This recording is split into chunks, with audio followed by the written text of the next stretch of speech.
Hey, so we're here with Laura today from Immersion, a platform that has come out of absolutely nowhere, and it's completely rocked my world of what you can do and what you can't do in terms of human behavior and marking all of that and seeing what emotions lead you to action. It blows my mind. Laura, thank you so much for joining us today. Thank you for having me, Jacques. I really appreciate it. Awesome. So give me the story. Like obviously I can waffle on and use completely the wrong terminology and Yeah. describe it. Go for it. Yeah, absolutely. So yeah, we're immersion neuroscience, but we go by immersion. And we emerged actually out of an academic lab out of Southern California. I was actually part of the original research team. And our goal when we were academics was simply to try to understand, is there something that we can observe physiologically that allows us to know that someone has had an experience that is meaningful enough to them that they are likely to take action on it. I won't go through all the details of the science, but we spent basically 15 years researching and trying to understand this problem. And we did discover actually that the neurochemical oxytocin plays a very important role in marking an experience as significant and meaningful and worth acting on. So academically, we discovered this by doing blood draws. And then we ended up getting a grant from the US government who challenged us to see, can we scale this? And after those years of research, again, we spent about 15 years doing this, we discovered actually that we can listen to small nuanced changes in your heart rhythm over time. It's not about faster or slower. It's really a distinct pattern that when oxytocin and dopamine release in the brain, they bind to a nerve called the vagus nerve, which innervates the heart, and it changes the patterns of our heart rhythm over time. So now we have a company where we actually have a mobile app that pairs with everyday wearables, and we can convert those raw biometrics captured by wearables into a measure of what we call neurologic value, or basically, is your brain loving this experience? Is it all in? Is it getting enough value to store it and act on it later? That's the quick and dirty. Yeah, I'm so glad you took it because I wouldn't have gotten there if you gave me all the time in the world. Well, it's hard to explain about 20 years of neuroscience in a few minutes. Especially if you majored in marketing. That's not the thing. Right. So yeah, it's been a fun journey, Jacques, because originally when we launched the company, we had a SaaS product, and people could subscribe and utilize our platform to measure content or experiences. And now we actually have a more agile solution that doesn't require this kind of subscription to the platform, where we've got an app that allows people to deploy this and measure content or experiences in the world very easily as well. It is crazy. So it kind of sounds like you're going in different directions. So let's kind of sum it up. If you needed to do an elevator pitch, like you got into the lift with someone that has a lot of money, they're very interested. Like, what would your elevator pitch be to them? What do you do? Yeah, so we measure what brains love in real time. So we track second by second the extent to which a person is getting neurologic value from an experience or watching content. And we actually know that by measuring that, we can predict outcomes like purchases, recommendations, what they remember with over 85% accuracy. Jeez, that's insane. And if you want to tie in the normal elevator pitch with the pain, it would most probably be without needles and drawing blood. And Yeah, absolutely. Absolutely. So, yeah, we use everyday wearables and 20 years of neuroscience to measure what people love. That's really the quick and easy. that is insane. Like, I still can't wrap my head around this. I still want to use this with all my marketing that goes out everywhere. Absolutely. I hear Big Brother just going, no, what about privacy? People will consent. Like, it's not like we're going to test on them. Yeah, yeah, absolutely. Did you wanna talk about privacy? That's a really good topic to. Let's do that. Yes. So when you go down this kind of pathway, I know like everyone's since the social media network came out, like everyone is all about privacy because before that it was like where do you live and who are your friends, but now it's kind of transitioned into what do you do, how do you look, how do they influence your behavior. Yeah. So how does your platform kind of mitigate that thorny yeah. Yeah, that's a great question, Jacques. So, for us, privacy is really, really important. Again, we launched in 2017, and even at that point in time, privacy's always been very vital for us to surface and to make sure that the people who are sharing their data feel comfortable and confident. The way that we approach privacy is that if you're inviting someone to share their real-time brain experience, when that data is shared, it is fully anonymized. So, as a person participating in an experience, I pair my wearable with an app, but then it is completely masked. My identity is completely masked. And the information that's shared is actually only our metrics. We have two key metrics. One that we call value. It ranges from 0 to 100, with higher being better. The other is psychological safety, 0 to 100, with higher being better. And ultimately, the data that is shared to those individuals who are measuring content and experiences is shared again anonymized, but it's also shared in aggregate so that you cannot trace back to a particular individual. Another way that we address privacy is that we're actually converting that data in real time on the phone so that we never even store their biometric data. So we don't have anything that we could actually use to trace back to the individual. So everything is fully protected. And again, for us, privacy and that anonymity is really important to making sure people feel comfortable and confident sharing their experience so that the creator can make it better for the future.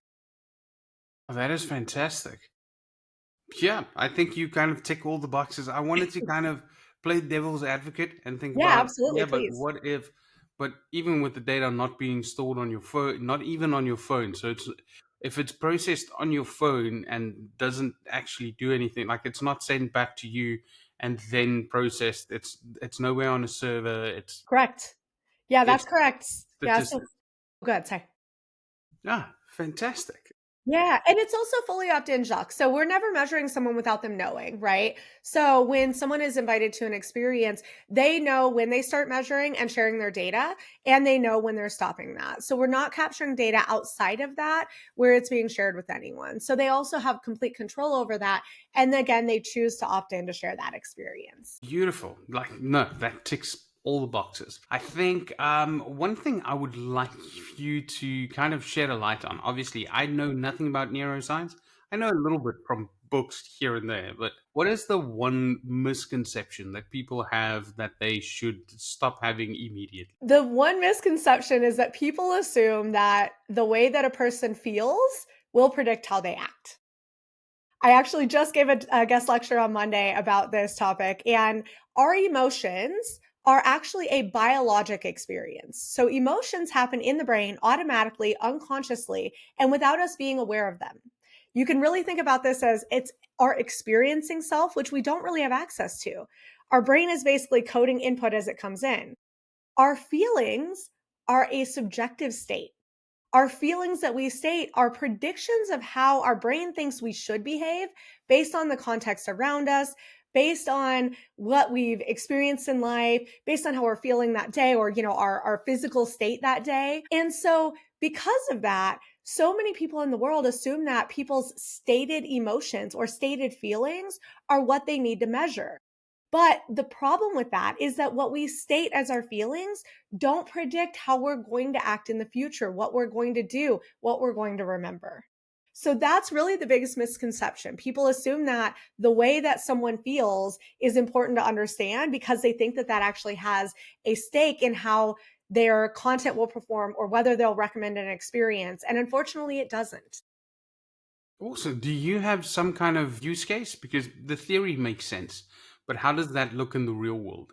Yeah, well, we've actually done research, Doc, to show that if you make decisions based on what people tell you that they plan to do or their emotions, you are only right 17% of the time. That is worse than a coin flip. You might as well just flip a coin.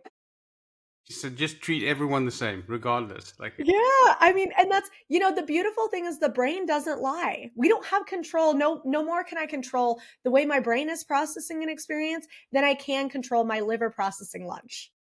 So ultimately, the brain is where it's important to go to understand the impact of an experience and whether it's likely to move someone to do something. I remember you also shared that story where, with the video that was a father that lost his son, and then they wanted to get donations afterward because they kind of assume that there's a connection between your emotions and action. Yeah, yeah. Run us through that story again. Yeah, Jacques, that was actually our seminal research study when we were studying this academically and trying to understand what can we uncover that allows us to predict behavior. We actually so Dr. Paul Zak is our co-founder and he was my graduate school advisor. And Paul had done a lot of research on the neurochemical and circulating hormone oxytocin, and he had a hypothesis that oxytocin probably played a role. But when we had people come into the lab, we did a blood draw to look at their baseline levels of oxytocin and other hormones and neurochemicals. And then we had them watch this video, and it was such a sad video produced by the American Cancer Society. A real father talking about his real son who had terminal brain cancer, just heart wrenching. And then right after the video, we asked people, tell us your emotions. Tell us whether we used traditional psychology based scales to rate emotions, to have them rate their perspective taking, empathy. And then we did another blood draw. And right before they left, we gave them a piece of paper that said, you earned $20 today. Would you like to donate some of those earnings to the organization who created this video, the American Cancer Society? And Jacques, most people would assume that a person who said, oh, the video made me so sad, and I completely can understand the perspective of the father, that those people would donate more. But what we found is that what people said that they felt emotionally and their kind of empathy ratings had zero ability to predict whether or not they donated. What mattered was actually whether or not they released oxytocin. And if they released more of it, then they actually donated more. And what's crazy, Jacques, is being researchers, we are very adamant about understanding causality when possible. And with a study like that, you can't necessarily say that oxytocin caused them to make those donations. But actually, we are one of the only labs that was given approval for doing intranasal infusion of oxytocin. And we created a study that allowed us to identify when you are infused with oxytocin, you are more likely to donate and more likely to donate more. So we actually identified and were able to kind of map this network in the brain that is understanding this neurologic value you're getting in real time. And when it's activated, it releases oxytocin, which then allows us to know this experience was meaningful enough to be remembered, acted upon, etc. Jeez, that. Yeah, that's going to take me. That still blows my mind. It is. We've come such a long way, Jacques. And what's really beautiful is, I know we'll chat about a couple of use cases and outcomes. What's beautiful is we still have customers today who are using us to understand and improve, creative content for organizations that are fundraising and things like that for nonprofits. And I love that we have that connective tissue still, where we had our kind of core study that we did seminally, and now we've seen, we continue to see people research in that way and many others. Yeah, no, that's fantastic, and that kind of brings me to like, how are you applying the technology? I know you're doing like B2B, you're doing events. Like, how do you keep those separate?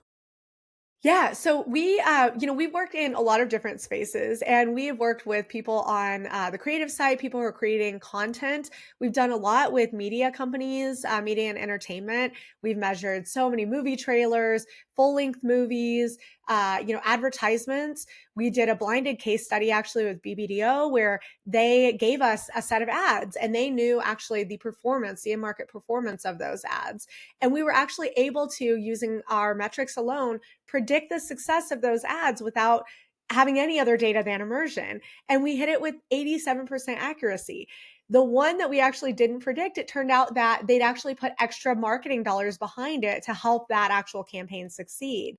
So, we started really in that kind of media and entertainment space and saw a lot of traction with content testing, but also we support live experiences. So we've supported conferences, learning and development teams trying to measure the impact of their programs. And more recently, it's been really exciting because we've been working to support live events, like, for example, sporting events or concerts, or, we're going to be measuring a brand activation at Coachella coming up soon. So it's been really exciting to, we've got kind of this new agile app that actually doubles as a consumer well-being tool.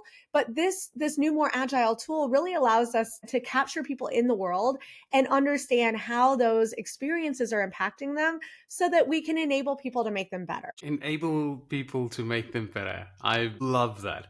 And Yeah. that's like, you can see when you're having what kind of emotional response, what kind of triggers you, what relaxes you. So you can also like plan accordingly. Absolutely. And you can use it, Jacques, at the planning stage, but also the real world stage, right? So, we support beacons, we have location services. So I can understand, imagine that you're going to a festival and you are in a particular location and, you're having a bad time. Maybe someone spilled their beer all over you. Imagine a world where someone actually could know, hey, this group over here, they're not having the best time. Let's send someone over to see if we can make that experience better, right? Filling the beer. Like, Yeah, can you right, fill right. more? Bring me more beer. Yeah, absolutely. And that's, as humans, we want to have exceptional experiences. There is a gentleman named Joe Pine who actually wrote a book called The Experience Economy. And we are seeing that people are moving away from purchasing physical goods and moving into purchasing experiences and wanting to have memories, and to build these kind of lifelong experience, or to have experiences that create these lifelong memories and that have a longer lasting positive impact. And so, because humans are really moving this way and our culture is moving this way of wanting more experiences, we want to help people create exceptional experiences. Because when I go and spend money on going to a basketball game, it's because I want to have a memorable moment. I want something I can share with my kids or that I can tell stories about. And we want to help creators better understand how to create those exceptional experiences.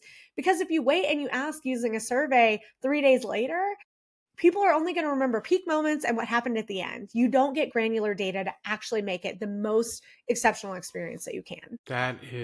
That is beautiful. So, do you have some kind of example where obviously your information and your data can predict sales and people's behavior and all of that? What kind of real world examples do you have where someone thought that a certain thing would happen and the data kind of just blew their mind that either they were wrong or they didn't know how right they were? Yeah, I'm going to circle back actually to an example where not only will it be an example of someone who, thought that they kind of had a sense of how something was going to perform, but also I'll give the example of how they optimize this with our text. So the example I want to share is with a Make-A-Wish creative, actually. So this is where, again, kind of coming back to that original work that we did, Make-A-Wish Foundation had created a campaign that they had actually already launched, and they saw that it was performing okay, but it was costing them a lot to get new donors, and they really felt like there was a bigger opportunity to optimize and to get more revenue from the ad, but also decrease the cost of donors. So they actually worked with a partner of ours who does a lot of work in the space of nonprofits and fundraising, and they worked to actually use Immersion to optimize their ad. The thing about Immersion is it gives you a second by second read of the extent to which your audience is, again, getting neurologic value and completely connected and immersed in the experience. And what they found actually is that the trajectory of the emotional journey wasn't following exactly what they wanted. And so there were opportunities actually to make the ad connect more meaningfully.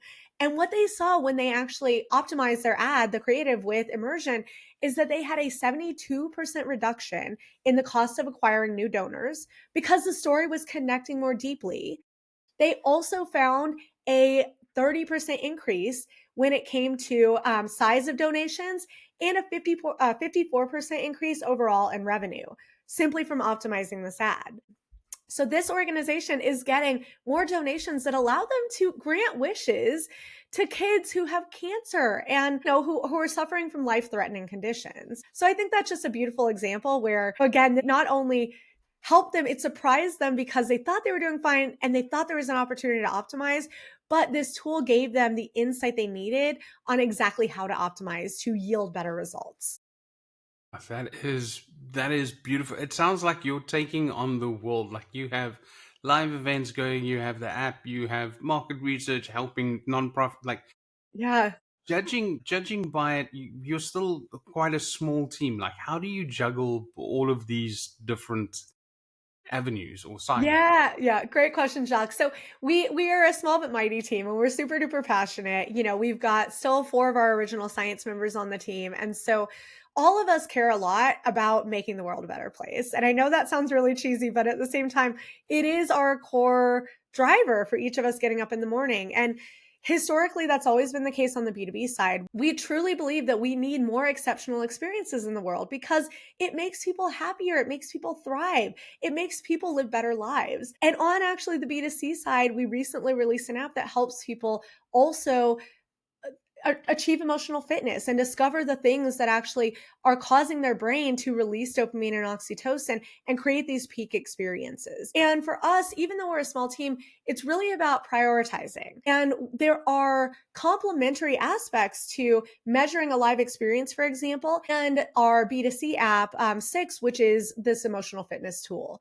So I'll give an example. We recently measured the Cleveland Cavaliers fan experience. And when we measured that experience, the benefit of that is that fans can share their real time feedback while they're at the game so that the Cavs can really understand what are the aspects that are creating the most value and really exciting the fans. But also the fans then have a tool that they can take home and continue to use to discover the things that are really helping them to thrive. So for us, it's really about identifying those opportunities where you can serve individuals both on the event side, but also on the individual side, right? Fantastic. Yes, and thinking about that, like fast forward a couple of years, what impact do you think that your approach to well-being and live experiences and amplifying those in both arenas, what impact would that have in different industries? Yeah, I love that question. For the event space, I've spoken to so many experience designers, experiential strategists, and what I continue to hear from them in conversation is that historically they have not had data to understand specifically what is creating an exceptional experience and what is not. And so I think having this real time understanding, moment by moment, what is actually resonating, what isn't, will yield the creation of, again, more exceptional experiences that contribute to our well being. We've actually shown from our research that when you have 6 of these peak moments, what we call key moments in the Six app a day, it actually leads to people reporting better mood and better energy up to 2 days in advance. It leads to thriving. Guess what? Experiences that we have when we go out in the world can create these key moments or these peak experiences for us. So you can actually create an experience that has a well-being impact on individuals. So my dream, and really our company's dream, is that by approaching both of these audiences, we are going to help people live lives that are less stressful. When we go and look at well-being tools today, everything is trying to get us to add more to our routine. Oh gosh, I should journal, I should meditate, I should go out and run, I should make sure I'm pausing between meetings. There's so many added things to do. What we want to help people do is passively discover the things they're already doing so that they can really optimize their day.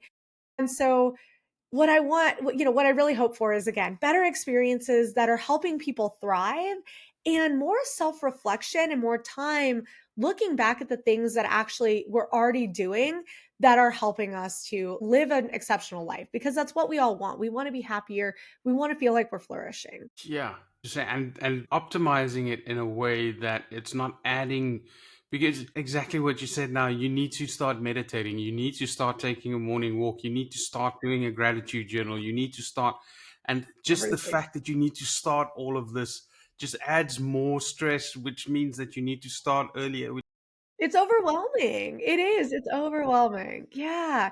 Well, and especially, the state of the world, we don't recognize always, Jacques, how much the things around us have an impact on our brain and our states, And so, again, by having a tool that's more of an objective quality of life measure that tells me, hold on, I didn't have any key moments the last couple of days. I need to do something different because I'm walking a road toward burnout. So just having those moments to, again, pause and self-reflect and having additional data that can help you have intuition without feeling like you're never doing enough because it's easy to feel that way in today's world. Okay, so let's get down to business. So Yeah, what love it. is going to, obviously you have certain growth goals, you have certain things where the company is going. What kind of people or what kind of companies or individuals are you looking to connect with in 2025? Yeah, I love that question also, Jacques. So, for us, again, we really want to help to make the kind of live experience space better. So anyone who's creating experiences, I mean, the same on the content side, and I'll talk a bit about that as well. But for these live experiences, I mean, going to a concert, imagine, being able to adapt an experience based on how the audience is feeling.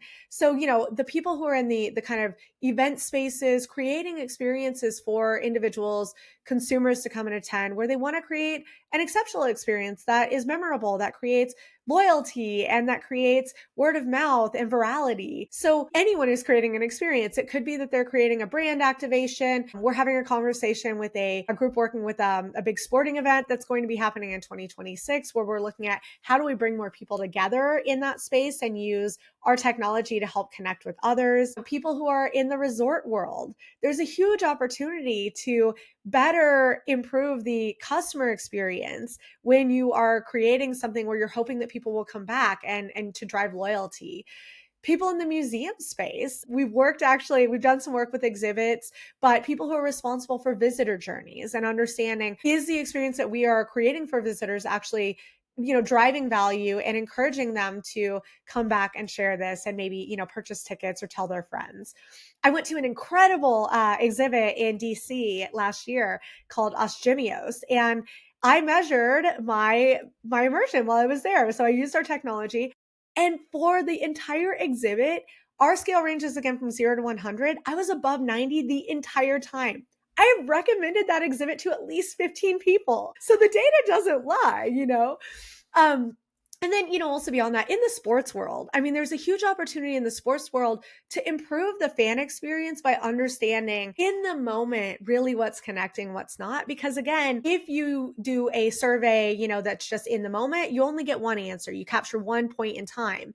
If you do a survey that you send 3 days later, guess what? People don't remember the experience enough. And, they might be in the middle of changing their baby's diaper when they're doing this. So you're really catching them outside of that experience. So I know that was kind of a long answer, but again, anyone who's creating experiences where they have been feeling like they are missing that in the moment data to really understand what's resonating most, right? And one thing I would definitely add to that is I know you've kind of stripped out the major price tag that's usually Yeah. attached to something like this, because you have the app and you're using mobile or wearable devices that people are already wearing. Yes. Yeah. Talk to us a little bit about the costs involved. Yeah, Jacques. So it's interesting. I actually formerly worked at a big market research firm on the neuroscience and emotion team. And I remember at that time, I've seen all the methodologies that exist in the world for using neuroscience to try to understand human behavior. One challenge is that number one, not everything is created equal. Not everything actually measures these states that predict future behavior, which is one of the reasons, honestly, that I kind of left that particular industry. But one other challenge was that it was very slow and hard and expensive. And when we launched as a company in 2017, we talked about the fact that we really wanted to democratize neuroscience and make it accessible and make it not slow, hard, and expensive, make it fast, easy, and affordable. And when we launched, we did that through our SaaS platform. We made it much more affordable for people to be able to conduct neuroscience studies, do deep level research. But now, actually, with our new value measurement tool that deploys through our 6 app, it is incredibly affordable. You can actually create measurements for any event or piece of content. If you have a premium membership, which is only $12.99 a month for the app, create as many experiences as you want, and you always get answers for free. So if I create an experience to measure a piece of content, after it's complete, I get my value score, my psychological safety score, and a summary unpacking that as a premium user of the app. If I want to purchase a timeline report that shows me the journey over time of this neurologic value and psychological safety, along with demographic breakouts, and we surface when those key moments, those group key moments happen that again contribute to thriving, it's only $10 a person.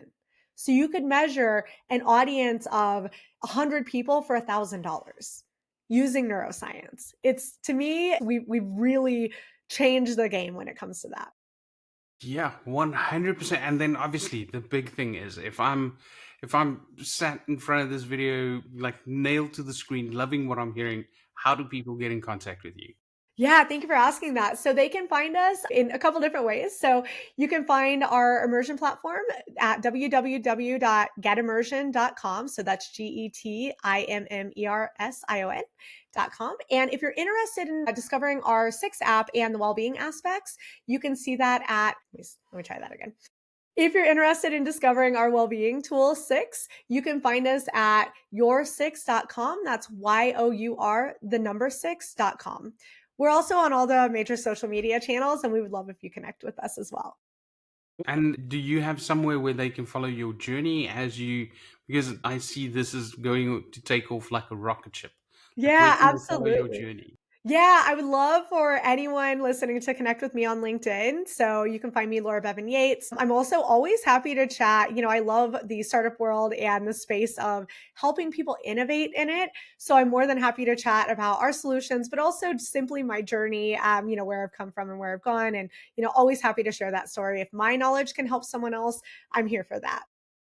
Fantastic. Thank you so much, Laura. I think you've blown my mind again. And we've had a couple of conversations, and still, I can't believe what I'm hearing. It has been amazing for you. Thank you so much.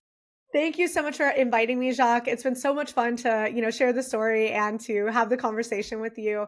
Thank you for the invite. Perfect. Hope you have a good day. See you soon. You too.